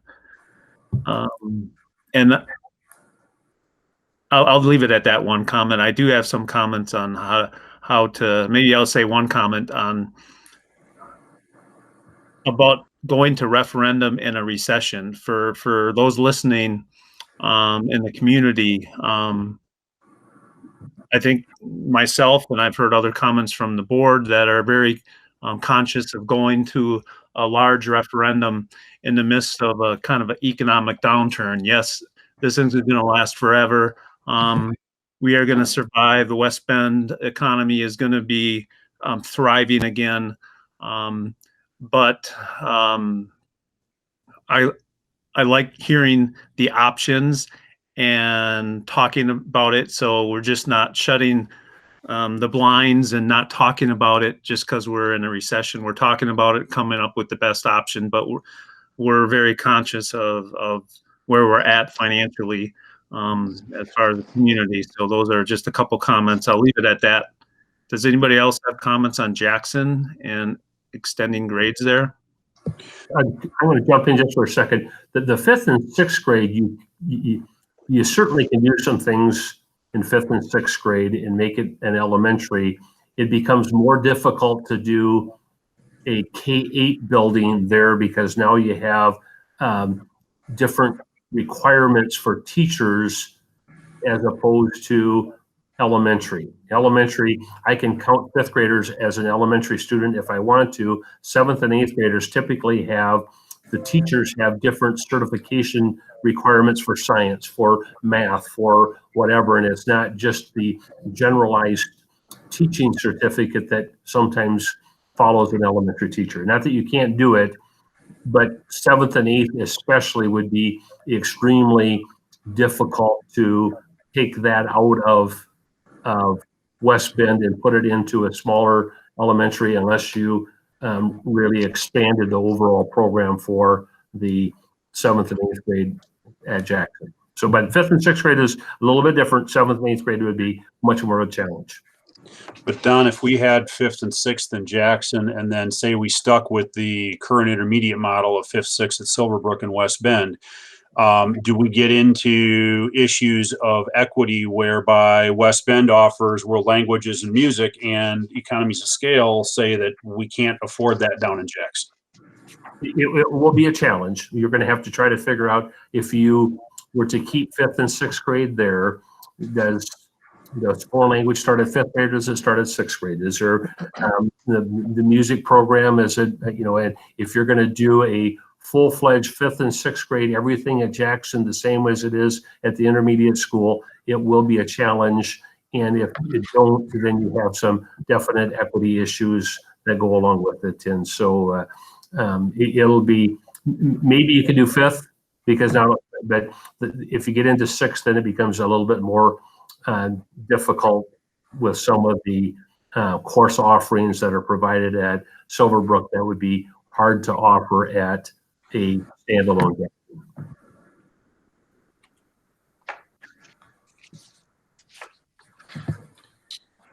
Other thoughts, questions? This is Nancy again. I guess I would also like to, obviously if we're going to look at making major changes to Jackson, I know we're a long ways out here, but I'd really like to hear some input from the Jackson principal, Jackson teachers, and more importantly, their PTO and their families. What hurdles do they see with that? I realize at some point we have to make a decision. I understand that, but Jackson's been very engaged in this process with referendum, and I would hate for them to feel that we were making decisions at the 50,000 foot level without including the most important people, which is our Jackson community and our Jackson students. So I would make the comment that whatever we decide to do in Jackson, whether we're looking at 2, 3, 4, 5 options, whatever it is, that we get some real strong input from the Jackson community. And that's just, that decision isn't made in a bubble by 7 of us sitting in a room, that we really seek information from the Jackson community. Nancy, you bring up a really good point. I think we have a fair amount of work ahead of us. There's still a fair amount of a lot of community engagement that we need to solicit. We need that financial information. Bray as well as CG Schmidt's beginning that process. We would like to see if we can't start narrowing. I do respect Bray as well as CG Schmidt bringing that up to see what we can do about minimizing. There's going to be some subtle variations from master plan 1B to master plan number 6 or something like that. But we do need to see if we can't start narrowing down. So I really do appreciate the dialogue this evening. And it would be a part of that plan. We were originally talking about a November possible referendum. And again, that would be up to the board and approving that resolution. Kurt, thank you so much. Very respectful of the community and their needs. I think some of those financial situations are not even yet identified, let alone comfortable in moving forward. So we need to understand what that's going to be, how long that might be, and just understand the scope of what that might mean for our community. But I'm glad to be able to present this information. And then I think that we do need to continue with the dialogue and understanding what that might mean and bringing in the appropriate stakeholders to truly hone in on the few, and by a few, Matt, Mike, 2, 3, 4 different options. Is that kind of what we're looking at with? Yeah, I guess I would say that the number is any options that we would take to the community for feedback ideally would be options that the board could feel comfortable supporting if that would happen to be the one that would get the energy from the community or traction behind it. So that's why this process of board dialogue first is critically important, because any that we take public, we want to make sure that we can take them to the community for feedback with a full support and understanding that the board is behind whichever pathway the community would eventually support.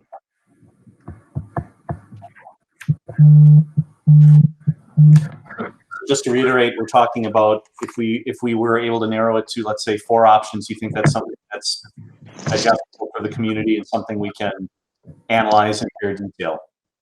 Yeah, I think what we do is with 4, we create some ranges for budgets at this point, but at least it gives you some sense of scale in terms of investment.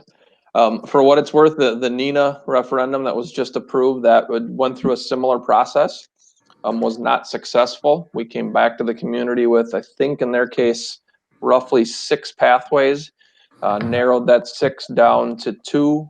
Got good feedback and landed on the successful pathway that they just approved a couple of weeks ago. So it's difficult beyond 4 or 5. And I think without being able to provide a lot of detail, many community members will not be able to get comfortable leaning one way or another if we can't provide them enough detail to get comfortable. Matt, if you were to look at options 1A, 1B, I threw in a new 1C, you have a 2 as well. For the most part, the numbers aren't going to change a lot.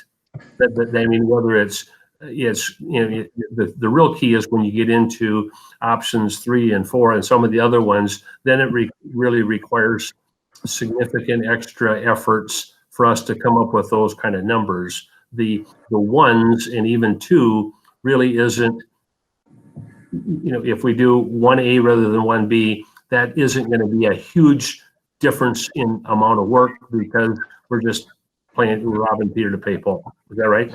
I totally agree with you. Yeah, and it's as much about if the work is needed, we're happy to do it. That's our job, is to help you explore as many options as is possible.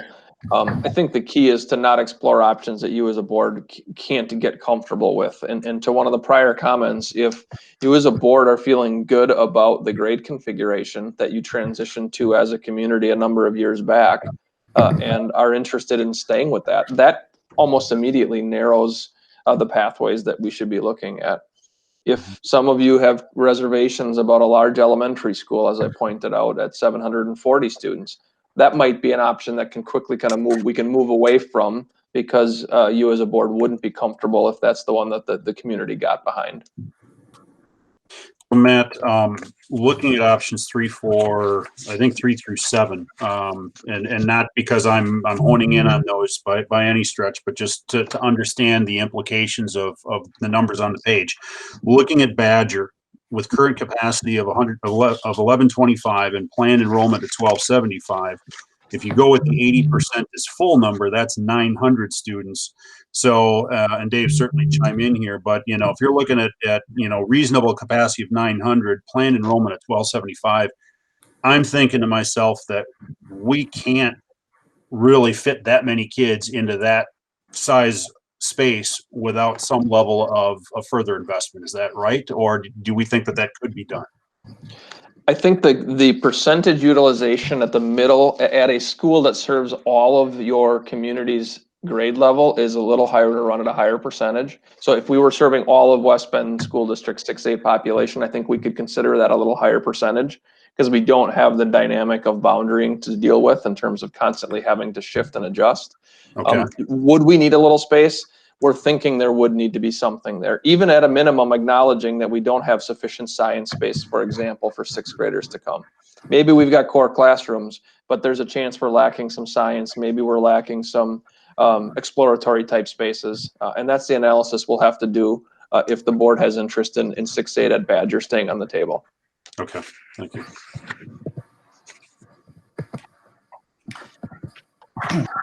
A question for the board. So master plan option 7, that's the one with 8th through 12th at the high school. I know we talked about that. Is there anyone, I guess what I'm asking is, do we know enough information? Do we want to keep that one on the table? Or is that one where we would say, you know what, the board, we would be okay letting that one go? My thought is the 8th through 12th is a lot to combine. So I'd be comfortable letting that one go, but want to get others' input, please. I agree with you. I would like to let the idea of combining 5 grades at high school go. Thank you. I agree with that, Chris. I agree as well. This is Nancy. Thank you. This is Paul. I agree with that. Okay. Aaron, I Agree hate with Chris. Non-starter to me. Okay. Same here. Okay. Hey, we removed one. Moved one. I'll chime in as far as grade configurations. You know, I think our community voted, I don't know, however many years ago it was now, 8, 10, 12, to go to the configuration that we have today. And as it was pointed out earlier, some of the decisions that were made to do that involved improvements at, not improvements, but a pretty major overhaul at Badger, pretty major overhaul at Silverbrook. And we're almost done paying those off, but we're not paid off yet. And so touching some of those schools, I just don't see that as an option at all. I've got a sixth grader myself and a daughter who's going to be a fifth grader next year. And I like the fact that they can start band, orchestra, choir, foreign language, some of those things in fifth grade. And, you know, I understand K through 5 is a common setup. K6 is the setup I grew up in. But like I said, community decided to go to K4. 5, 6, 7, 8, and I like that configuration. And so that being said, any other option on the table where there's a configuration change, which I think is options 3 and up, I'm really not in favor of. You know, I thought, Kurt, I like the idea of keeping some kids in Jackson, K through down there. Kind of a neat idea. I'd be curious what Jackson folks would say about that, but I think education-wise, staffing-wise, there would be a lot of challenges with that. I'm not in favor of a super elementary school. You know, once you start getting over 500 kids in an elementary school, that's a big school. And I think West Bend and Jackson appreciates we like our neighborhood elementary schools. So, you know, for me, I'm looking more at option 1, A, B, and C. And I forgot, let me go back and look at option 2. Yeah, I mean, option 2 is just kind of depends on how much money the community would want to spend on a referendum. So, that's where I'm at. Great. I'll weigh in a little bit. I really liked the 5, 6 for students for those same reasons that Joel mentioned, having music, being able to be offered at 5th grade and foreign language at 5th grade. I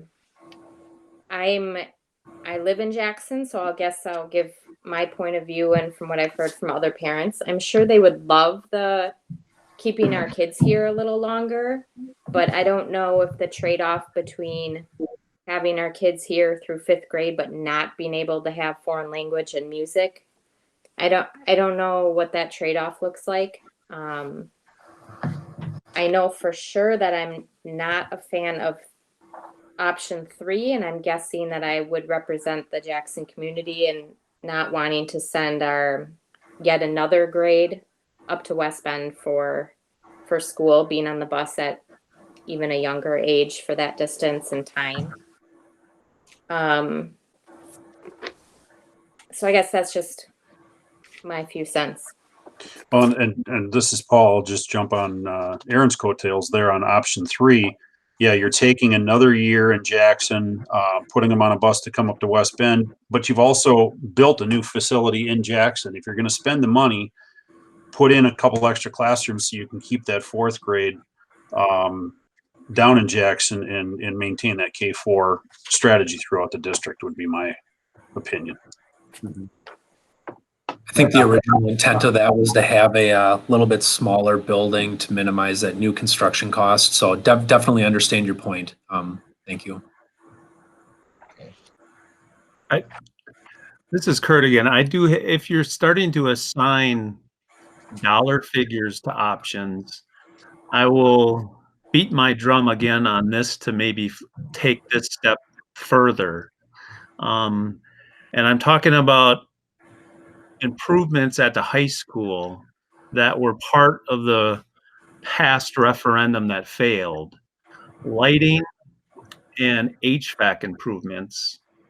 And not to go into a lot of detail, but to go into a high level detail, Dave Ross did have two ESCOs, two energy service corporations that went through the high school, and both identified $3 to $5 million lighting improvements that could be paid for by the energy savings of the new LED technology. And I'll get to my points. And then secondary, you're talking in the neighborhood of $15 million worth of HVAC improvements. And one of the energy service corporations that were through there identified possibly some of that could be paid for with energy contracts as well. This would be, again, over the lighting is a 3 to 5 year payback. The HVAC is a much longer payback. You're talking a 10 to 15, maybe 20 year energy contract there. But I do bring it up because it could knock off $15 million what we asked for previously off the referendum. That is not directly tied to, it's non-sexy stuff, right? It's not directly tied to the trades improvements, the science lab improvements, whether we do anything with locker rooms or others. So that's just, if we're talking high school improvements, I would like to see that explore that option, just because of this, not only the story, but it's actually the facts of, you're not asking taxpayers for 15 million potential dollars in improvements. So I'll get off my bandwagon and happy to participate in any calls on that. Kurt, Andy here. If you'd like to have some additional discussions about that, and I have to admit, and Matt and Mike, or even Dan Davis from CG Schmidt's on the line, I see as well. There's been talk about that legislation coming back to be able to levy for such projects, with the savings going to the repayment of those projects. So certainly, when you look at something like a lighting project, the board could wish to incur debt. And then we utilize those savings over the course of several years for that repayment. I'm not sure if that legislation was reenacted, or if that was, it could still be in process. Matt and Mike, do you guys know for sure? I'm not aware that it has been reinstated at this point, which is why many districts have not been in a position to do it, because those dollars would have to come out of the operating budget to make that initial investment. So there's strategies there. There's no doubt any project at the high school is going to want to, however it's funded, not being discussed now, but whatever we do, we want to maximize energy efficiency within those projects to get you as much bang for your buck as possible. Thank you. Great. So let me just see. I want to be sure if this reflects the feelings of the board. It sounds like options 1A, 1B, 1C, and 2 remain on the table. I'm not hearing a lot of support for numbers 3 and up. Discussion on that. Do I have that correct? And Andy, correct me if I'm wrong, but if we explore 1A, 1B, 1C, and 2 and realize, you know what, none of these work, there's nothing against bringing one of those options back in the future, correct? But this absolutely not. In fact, one of the other kind of tweaks here at the end is the needs still exist. We have needs at the lower levels with the elementaries and the quality of instructional space. We also have instructional needs at the high school. We also have infrastructure needs at the high school. So even something along the lines of a facilities master plan, and then thus allowing us to start prioritizing and identifying areas that we'd like to fix, that's going to be something that we'd like to bring forward as well, because a $47 million solution or a $68 or $100 million solution might not be the solution that our community, or for that matter, our board and our stakeholders would support. So we need to start even having some of those discussions about how we'd like to identify not just the plan, but also the when that might take place, when it might be able to be implemented with success. Great. I think that's key, Andy, and to piggyback on Kurt's earlier comments about the referendum. You know, for those watching at home, the fact that we're having these conversations by no means means there's a ballot question coming anytime soon. Part of the reason we're in the predicament that we are is we didn't have previous boards didn't have these conversations in the manner that they probably should have from a timing perspective. We need to put a plan together without any eye on a particular date for a referendum question. We've got to get a plan put together, and that's what this conversation is. And yeah, at some point down the road, there probably will be a question, but we've got to do some heavy planning right now and factor in the task force feedback and so forth. So just want to reiterate that, you know, there's no hidden agenda here. This is simply information gathering, and we've got to put a plan in place. Andy, I mentioned this at a board meeting probably a month or two ago now, and I guess want the rest of the board's opinion on it. As far as the task force, one of their slides talked about how, you know, we can build a new elementary school, a big one. We can remodel the high school in a big way without having to really increase taxes, I guess is the way that they put it. That it would be cost savings of closing all these other elementary schools in order to do this work, really at no cost. And we heard it again tonight during public comment. So I guess my question is, does anybody think we ought to invite that task force back in here to have a Q&A type of session on how they came up with the dollars and cents that they put into their presentation? Because if they know something that we don't, then I would encourage that we learn from them. And if it's wrong information or misinformation, then I hope we can clear it up with them. Because otherwise we're going to continue to have people show up at public comments saying, you know, why aren't you just doing what the task force said? They could do all this stuff and it wouldn't cost a dime. And in my opinion, again, is that people will continue to say that and think that if we maybe don't engage with the task force and have that discussion. So I guess just kind of want some thoughts on that. If that's a motion, I second it. I support that idea too. Yeah. Yeah, I think the way we handled the presentation back in October was appropriate, but maybe now would be a good time to have, or soon would be a good time to have a committee of the whole format meeting instead of just a traditional school board presentation. Great. Other thoughts? Yeah, I totally second those comments, Joel. And taking it a step farther, I would love to ask the task force, because it was my understanding from not only sitting through the task force's proposal to the board, but I was down in Jackson when a member of the task force was presenting it to the Jackson community. And my understanding in listening to it, the referendum would still had to happen 45 to 55 million. The actual referendum was probably going to be slightly more, because if you remember, they were talking locker rooms and they were talking the over the courtyard area. If you have those nice to add, you're talking about a $55 million investment. Now, I'd love to ask them that question, right? They said the savings from closing the schools and the savings from operational costs from the schools and other elements to consolidating other buildings would pay for the cost over time.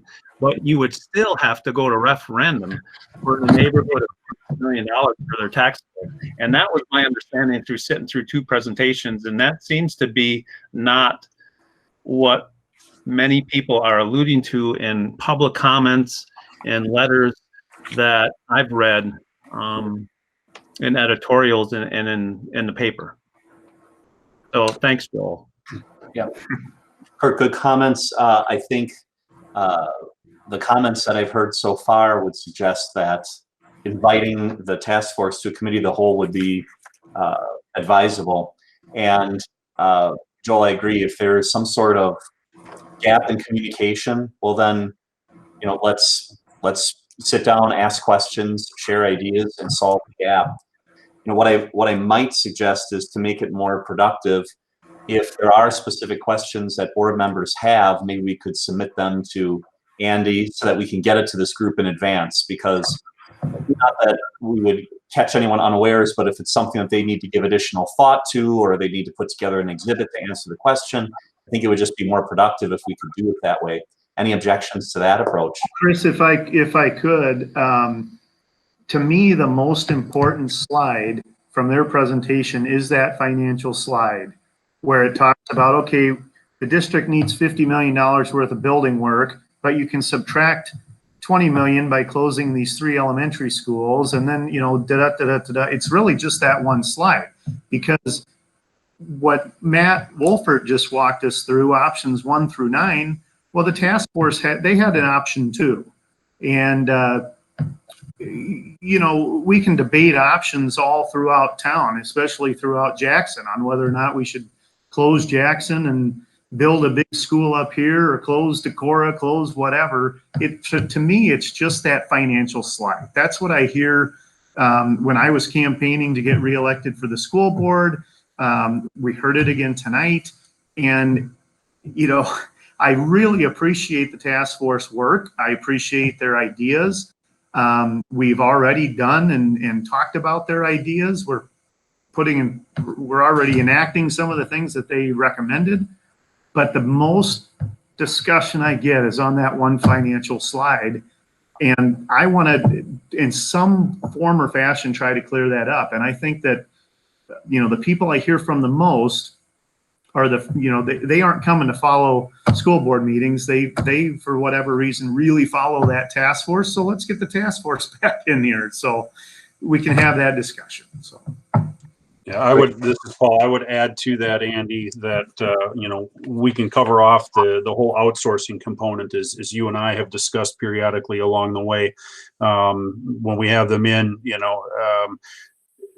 understand their perspective on it, but then also share our perspective on those specific items in terms of, food service, for example, to come to common understanding on those points. Yeah, absolutely. And if you guys would like to start organizing some thoughts, get me questions, I can work with Don as well as Dave and see what we can do about finding time within the next few months to organize such a discussion. Great. I think that's a good approach. Next steps that we have, and that's kind of where we're leading, and that will be one of the steps that'll be incorporated into this. But even meeting this Thursday with Bray as well as CG Schmidt again, kind of having a recap of this meeting and this discussion, what we heard and what we'd like to do moving forward, what steps we do need to take and when that might happen. Just trying to start making a little bit of progress, have something that makes sense for our community, that makes sense for the children and the education that that they deserve. So that's kind of where we're headed. We don't at this point in time have an end in mind. We do know that there's a possible referendum in November, and I don't know how many. I think there's a lot of school districts that were thinking about having one that they've now reconsidered. There'd be one the following April. We'd have a gap the following November, following April. So we're monitoring what that might look like. But just keeping in mind that our needs still exist, but we want to make sure, I'd call it kind of a controlled urgency, and making sure that we do our due diligence for our children. Great. I appreciate that. We can all debate whether it's a good or a poor referendum year, but it's never a bad planning year. So I appreciate that very much. All right. So we've given some general guidance that at least according to my notes here, 1A, 1B, 1C, and 2 were ones that the board was gravitating more toward. Obviously, more information to come. Kurt, thank you for your comments about high school renovations. Is that sufficient guidance, Andy, for what you're looking for right now? It is. Thank you. Okay. Matt, Go ahead. Dan Davis, anything additional that you guys can think of that would be beneficial at this point in time? I don't think so. I think it was a healthy conversation and good to get back with the group and start to understand how we can advance the planning conversations. Thanks, Matt. Dan, I see you unmuted. I think that we've got enough information for now to keep going and start to work on those narrowed down options and bring back some meaningful cost information in the coming weeks and months. Thank you. Okay. Any other discussion on that agenda item? Great, good discussion, everyone. Looking forward to future discussions on it as well to continue the topic. The next item on our agenda then is the superintendent's report. Mr. Kierkegaard. Just a couple quick comments. On Wednesday, I'm going to meet with the Washington County superintendents as well as someone from the Washington County Department of Health and DPI. We're going to talk about the end of the year and graduation and what we can and can't do. And I know there are a lot of people out there wanting to know how graduation is going to look, what we can do. Can we have people walk across the stage? We're going to try to do everything we can to make sure we have an outstanding graduation for our seniors.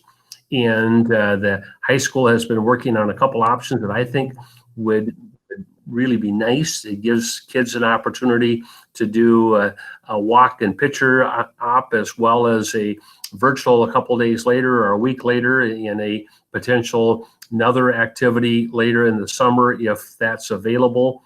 But we truly need to find out from DPI and from Department of Health what isn't acceptable or allowable at this point in time. We know that things will change maybe after the 26th of May or maybe even before then, but more than likely there's going to be some social distancing that's going to take place, and the traditional large graduation in the auditorium in June is probably not going to happen. Having said that, we still want to have a quality program. The quicker we can get that information out, the better. But we want to make sure that we don't say we can do something if Department of Ed and or Health says we can't. And so all 4 Washington County SUPs are going to meet and have that discussion and see if we can't come, or actually 5. I think Germantown is even going to take part in it as well, and see if we can't come up with some direction. And as soon as we get that direction, we'll share that with you. I know Ralph and John are working with the graduation planning committee, which is seniors, to try to figure out what they would like done. And it's their graduation, and we want to do whatever we can for them, but we also need to make sure that we're maintaining the correct protocol and doing what's necessary. So that's on Wednesday. I've reached out to our new superintendent and asked her to give me some suggestions on possible board dates. Typically in May, you set the calendar for next year's board meetings. And so this year we had, and I think it worked out well, we had a board meeting once a month and we had a committee of the whole meeting the second time. Well, we found out just recently, and that's why we asked for this one to be a special board meeting, is that we can't just automatically convert the committee of the whole into a business meeting. And so what make more sense potentially would be to have 2 board meetings a month, just like we had in the past. One of them is going to be a scheduled business meeting. The other one would not be a business meeting, but it would still be a board meeting. So if you needed to conduct business, you could without calling a special board meeting. But for the most part, we'd try to have it as a discussion type meeting. And so I'm going to get some feedback from your new soup and see what her thoughts are, and we'll share that information with you. Reached out to her and truly want her input as we go forward, because the last thing I want to do is to make decisions that aren't in the district. I want her involvement. And so even though she's currently a superintendent of another district, but I truly want to reach out to her as much as I can so that we're on the same page going forward. Summer school, talked a little bit about that earlier. At this point in time, we believe it has to be virtual. We know that we can do a virtual 8 through 12 summer school. We don't have the guidance yet on K7. We think we're going to get something from DPI real soon, but haven't got it yet. And then the last comment I had is I'll work with Chris At our next meeting, would like to have public comments, a public hearing on the waiver for the hour requirement for our school year. And so it's not a committee, it's not a meeting of the electorate, but it is a opportunity for public comments so that the board can decide whether we're going to ask for a waiver or not, because every school in Wisconsin has some unique circumstances. We're not all going to meet, or more than likely, none of the schools are going to meet the actual hour requirement that was set forth by statute. We're still planning on going to school through June 4th, but by going through June 4th, based on distance ed, we might not have all of the hours, and that would be true with all the schools. So we'll try to have that available for you on the 11th of May. So that's all I had. Okay, any questions for our superintendent? Just a comment on having a senior that is going through the cancellations of many end-of-year functions to finish her high school career. I appreciate everyone's hard work in administration and in principals and student committees to try to come up with solutions to recognize students and individuals that are completing their educational kind of career in West Bend. So I thank them, and I promised I would relay my daughter's message that even if we have to have recognition later in the year, they're very open. Her and many of her friends are very open to doing things even later in the year. I think it would be a great, even a great kind of experience for the new superintendent to actually, even the first month or two on the job, to do a graduation, whether we have a deferred ceremony in July or August. Again, we'll go with whatever the committee and the groups go with, but I just had to throw in those comments. So I appreciate all the hard work of everyone through these trying times. This is Nancy. I just wanted to say real quick, I echo Kurt's comments, but I also would like to suggest that you be cautious and not make abrupt changes too quickly.